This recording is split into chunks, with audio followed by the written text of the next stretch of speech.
With the launch of 10.0.7, Blizzard reintroduced some ancient patterns, weapons, and armor to Zul'Gurub that turned unobtainable with its Cataclysm revamp. In this video, I will give you a quick walkthrough on how to obtain all its secrets. There's also a link to the original Wowhead article in the description below. First, in order to unlock the secrets, all you need to do is head to the pyramid where the final boss, Jindo the Godbreaker, is. But, for now, you don't need to bother with him. Head to the lower level and enter the pyramid. There, you will see a gong and an item lying on the floor you can interact with. Looting this item will give you Shattered Hakari Bijou. With that item in your bags, now go on ahead and kill 2 bosses in the instance to be able to attack Jindo. Go back to Jindo's pyramid and this time, do ascend and engage him. Lowering his HP to 1 will trigger his second phase, which will send you into the spirit realm, and once in the spirit realm, head back down to the lower level of the pyramid and into that same room where you picked up the first item. There should be a second item on the floor you can interact with by the gong. Looting it gives you Fragmented Hakari Bijou. With these 2 items in your bags, you can now teleport or Hearthstone out of the instance. Once outside, combine the 2 items to create a Restored Hakari Bijou. This item will start a quest which is turned into Rin'wosho the Trader, who is located in the Zaralor in the Yojamba Exchange, close to the docks. Once you turn in the quest, you will receive the achievement Relics of a Fallen Empire. This is an account-wide achievement, so no need to do it on your 570 alts. This achievement will give you the ability to collect bijous, among other things which will be needed for purchasing patterns, transmog ensembles, and to interact with tribute piles, but more on those in a bit. Bijous have a low chance to drop from all trash mobs in the instance, and killing a boss is guaranteed to give you at least 1. They also have a rare chance to drop a big bag of bijous, which legends say contains 4 bijous. There are 9 types of bijous and you can farm them once a day on each character.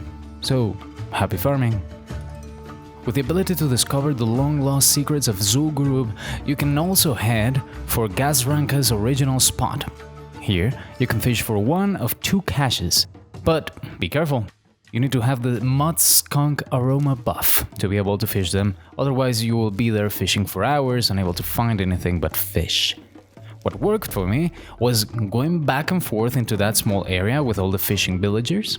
Once I got the buff, I would move to the ledge on my right and fish there since the buff kept falling off when I moved closer to where the villagers are. Getting a cache for the first time will give you the achievement Deadliest Cache. You can only get 1 cache a day per character as well. Each cache contains bijous and a chance at classic materials and unobtainable drops. One of them requires lockpicking to open. But you can do it yourself if you choose the Necrolord Covenant and Soulbind with Plague Deviser Merileth and choose Kevin's Keyring. You also have the ability to collect a new toy. Head over to where the Cache of Madness boss is located. The toy should be on the eastern wall of the room. Use a brazier next to an altar. Interact with it and you will loot the toy Brazier of Madness. Now, for the next part, you will require an alchemist with at least 300 points in classic alchemy.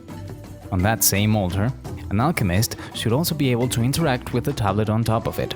Do a bit of parkour to get up there and learn a new recipe. Gurubashi Mojo Madness. Crafting this requires 2 types of mojo dropped by mobs in the same instance, and Black Lotus. You can buy the mats on the auction house or farm them yourself. For the purposes of this video, I tried farming Black Lotus but wasn't able to find any. Some people on Wowhead comment about farming on the Blasted Lands or the Eastern Plague Lands, but on the time I spent there, I didn't manage to find any. So the auction house it was. With your Gurubashi Mojo Madness in hand, head back to Zul'Gurub. Once inside, drop the brazier and use the potion.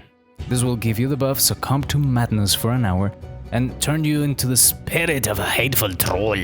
This buff will make all mobs in the instance friendly and allow you to interact with 4 different blood piles. This is necessary for you to get more coins which you can exchange for Zandalar bargaining tokens, but more on those in a bit. For now, let's head to the blood piles. There is one blood pile per boss. You can interact with them as many times as you want as long as you have bijous to give them. The first one is behind where High Priest Venox's was. The second is to the right of where Blood Lord Mandokir was. The third one is in the back of the room where High Priestess Kilnara was. And the final one is to the left of the big green cauldron where Zanzil was. Giving bijous to the blood piles will reward you with a Gurubashi tribute. This has a chance to give you classic profession materials and ancient patterns that were previously unobtainable. A list with all the patterns you can get is on the Wowhead link below. And also, they give coins! Remember Rin'wosho, the guy you turned the initial quest to? He has moved to the entrance of Zul'Gurub.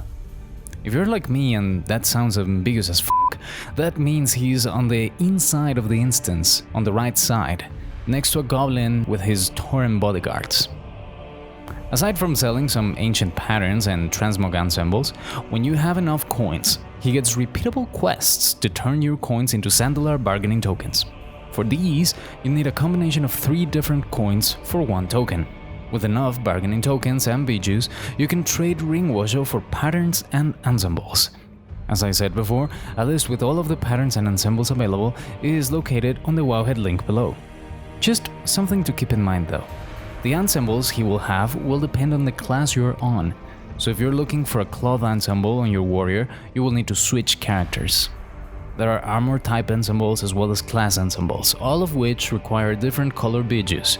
Locally, coins can be bought and sold on the auction house, and bijous are account bound, so you can farm on different characters and send them the currencies to whichever character needs them.